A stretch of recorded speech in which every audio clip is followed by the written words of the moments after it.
Okay guys, so this video I'm going to talk about how I learned to do Bruce Lee's famous two-finger push-up on one hand.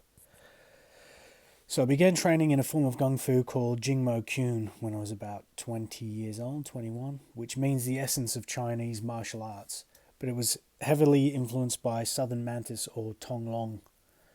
My Sifu was a man named Gawain Su, and I'd only been there for about 6 months, but I was making pretty good progress.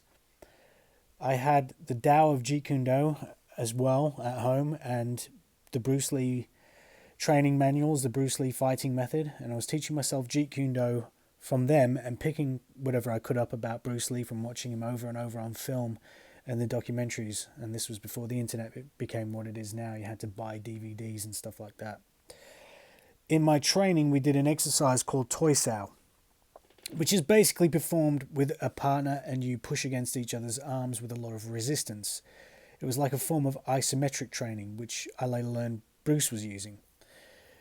Now, isometrics is a very interesting thing because it helps you build strength in a peculiar way, in that you don't build muscle, rather you learn to recruit more of the muscle fiber that you already possess.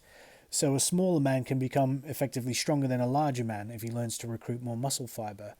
And this is what the old-time strongmen used to use to bend frying pans and things like that. You know, there's the body has a natural brake on recruiting muscle fiber, much in the same way that you have a natural brake on your ability to stretch your legs and things like that. And through stretching over time, you learn to switch that brake off. And the same can be done with your muscle. There's a really great video by The Pioneer. I'll try and find it and put a link in the description. So I was building my isometric strength and studying Bruce Lee, and I also learned some Qigong with my Sifu, and I'd been involved with things like Reiki healing and sensing energy, and I'd read a book called The Celestine Prophecy, which is all about sensing energy and raising your vibration. I had some really amazing experiences around this that I'll put in another video. I was reading everything I could at the time on personal development, and I read Tony Robbins, Maxwell Maltz, Napoleon Hill, and his book Think and Grow Rich, and I found that Bruce had actually read that book, and he used Napoleon Hill's exact goal-setting formula from the book to help him become a movie star. You can see here, this is a copy of it in Bruce's own handwriting as he's filling out the exact procedure that Napoleon Hill prescribes. Now, in that book, it talks about having a burning desire to accomplish something and having faith that you will accomplish it without knowing how. And that is basically the root of what makes all successful people successful.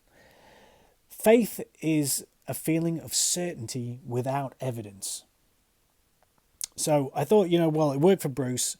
I'll try it, and I'll set a goal to be able to do a two-finger push-up on one hand.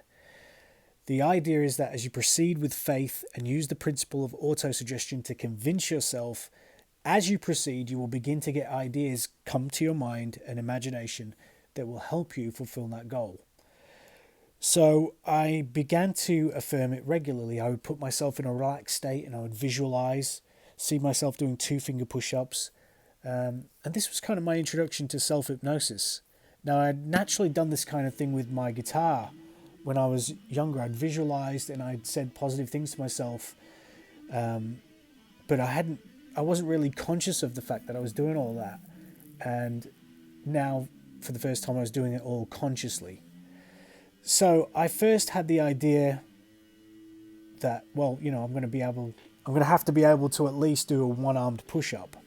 So I began trying that, and I found out that I was strong enough to do quite a few. And next I began to ask myself, how could I trick my subconscious into thinking that I already had the capability to do a two-finger push-up? And I had a very simple idea come into my mind. I put my finger and thumb against the wall and I pretended that I was on the ground in my mind. And I began to get a sense of what it's like to be able to move the body weight up and down with only my thumb and finger. So far, so good. I practiced this for a while, waiting for another piece of the puzzle to pop into my head. And some months went by, and I just kept it in the back of my mind and practiced this every so often on my own, trying not to look like a weirdo in front of people. And next I got the insight to try something new. The next step was that I began to practice on the ground, but not quite the way Bruce did it. So what I did was I would elongate my index finger and take my body weight on the meat of the side of my hand, as you can see in this little video here. And I found I could do push-ups like this quite easily, although it was a little bit painful. And some more months passed, and I ended up traveling to the UK to live with a friend of mine. And long story short, we decided to do a small microdose of psilocybin mushrooms, or magic mushrooms as they're more commonly known. Nowadays, they're a lot less taboo than back then 20 odd years ago, and people now realize the therapeutic benefits and the creative potential they can unlock in the mind and stuff like that. So I'm still practicing Qigong as well at this stage in my life, and I'm still doing my affirmations and visualizing and all that stuff. Now I'm having mushrooms with my friend, and they're coming on, and I'm giggling, and we're just talking absolute cod shit.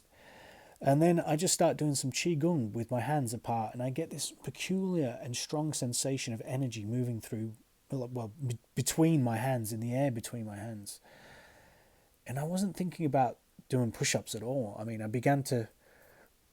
I began to do was run my hand up my arm, and I could feel this strange sort of magnetic feeling moving up my arm. And I'd seen Shaolin monks do something like this. You know, I had a DVD of the Shaolin monks performing live, being a massive kung fu head that I'd watched over and over. And it was like an intuitive inner voice that kind of urged me to put the energy I was feeling into my fingers. So I ran that magnetic feeling down into my hand, and I could feel a subtle sensation go into my thumb and my forefinger.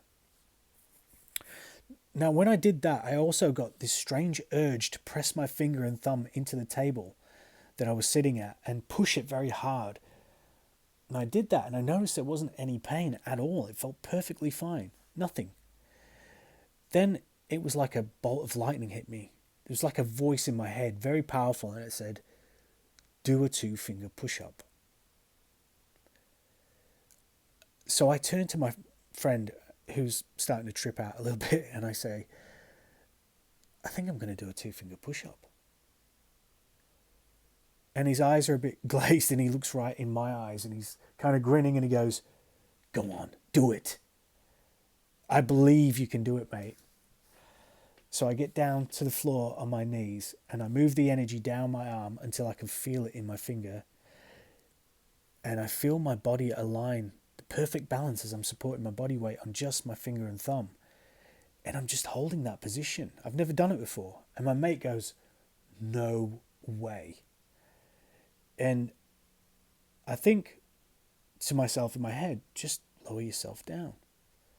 So I go all the way down to the floor with my face an inch from the ground.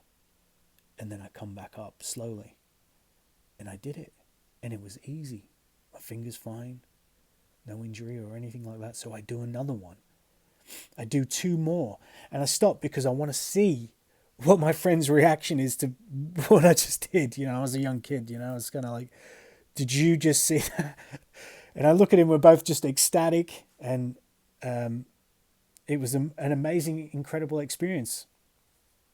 And now I'm just going to put a disclaimer here, and I'm going to say, don't try any of this at home. If you do and you hurt yourself physically or psychologically, that's on you. I'm not taking any responsibility for that, okay? Now, one last thing. The interesting thing is, ever since then, I've been able to do it whenever I've wanted to. And even though I've put on probably about 20 kilos since then, I'm still able to do it on that on those 2 fingers, on the finger and thumb of my left hand. But what's weird is that I'm right hand dominant, and I can only do them on my left hand.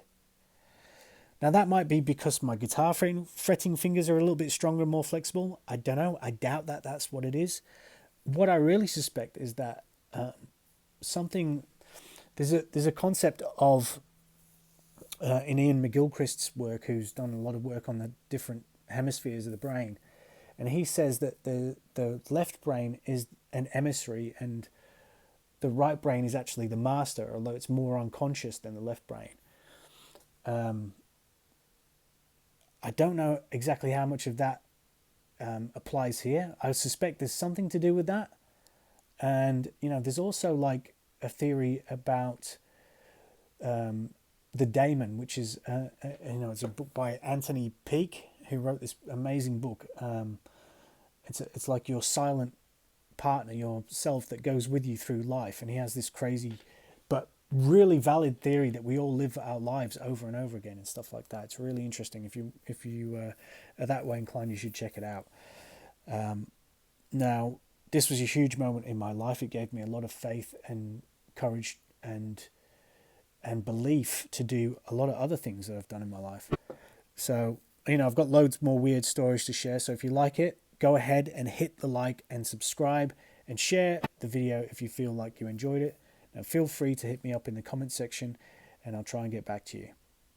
Until next time, live life with the power of meaning.